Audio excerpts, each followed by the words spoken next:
hacia los campos que lejos están, muy temprano se va el viñador.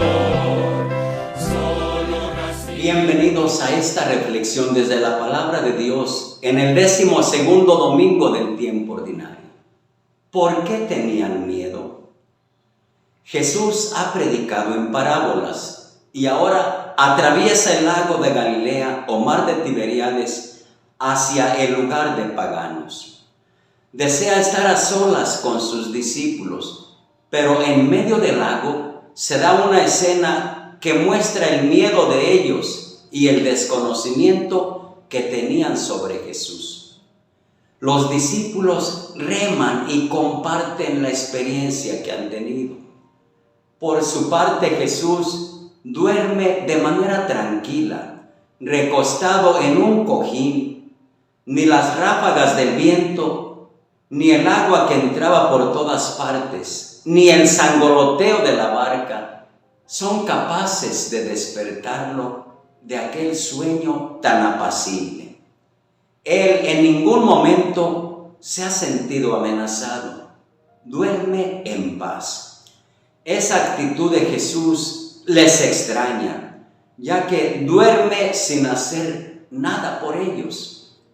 Es claro que el miedo les impide confiar en Jesús. Solo ven el peligro. Están viviendo la tempestad como si estuvieran solos, abandonados a su suerte, como si Jesús no estuviera en la barca. Le reprochan su indiferencia. ¿Por qué se desentiende de ellos? ¿Ya no le importan? Esta situación lo lleva a dirigirse a él y en un tono de reproche le dicen: Maestro, ¿no te importa que nos hundamos? Él despertó, reprendió el viento y dijo al mar: cállate y enmudece. Ahora el asombrado es Jesús. Quedó sorprendido al ver aquel miedo reflejado en sus rostros.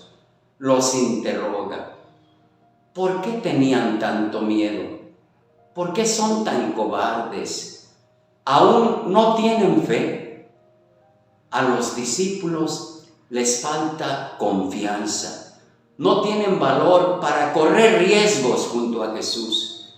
Es claro que aún no tienen la fe suficiente para enfrentar los peligros del discipulado. Tenían solo admiración por Jesús, pero les faltaba fe. El miedo paraliza, nos arranca la confianza, y el mayor pecado es que lo cultivemos, ya sea de manera personal o comunitaria. El miedo agiganta los problemas y despierta la añoranza del pasado. Así, el miedo es un mal compañero de viaje que impide ver las cosas con claridad o incluso hace ver fantasmas por todas partes. Nos conduce a buscar culpables. Donde comienza el miedo, termina la fe.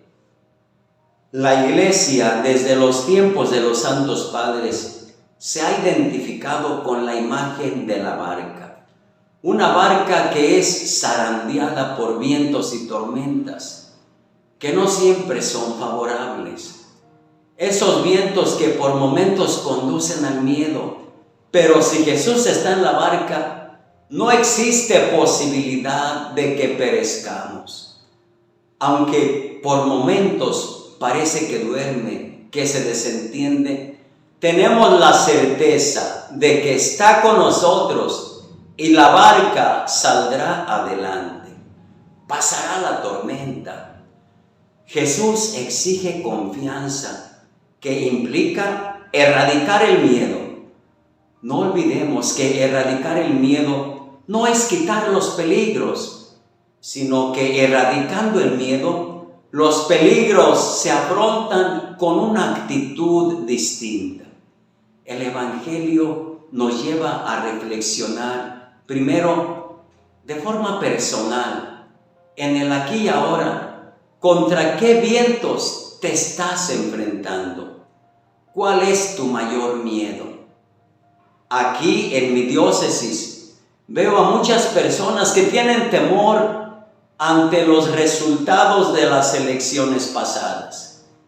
Temor a que la situación de violencia, que es grave, siga aumentando. Temor de que la educación y el sistema de salud sigan en decadencia. Y el gran temor de seguir viviendo en la orfandad, abandonados a nuestra suerte ante el galopante avance de la violencia y de la impunidad. Ante todos los miedos que se puedan tener, analicemos cómo anda nuestra fe. Aunque el miedo es algo natural y nos ayuda a protegernos, no debemos permitir que el miedo domine nuestra vida. Fomentemos la confianza, sabiendo que Jesús está en la barca de nuestra vida, aunque por momentos sintamos que duerme. Nos cuesta el silencio de Dios y le gritamos, pero ese grito se nos revierte, ya que Jesús nos sigue diciendo, ¿aún no tienen fe? Segundo, a nivel iglesia, en todas las épocas de la historia, nuestra iglesia ha sido zarandeada por vientos contrarios. Recordemos, en los primeros siglos sufrió la persecución y en cada época enfrentó distintos vientos.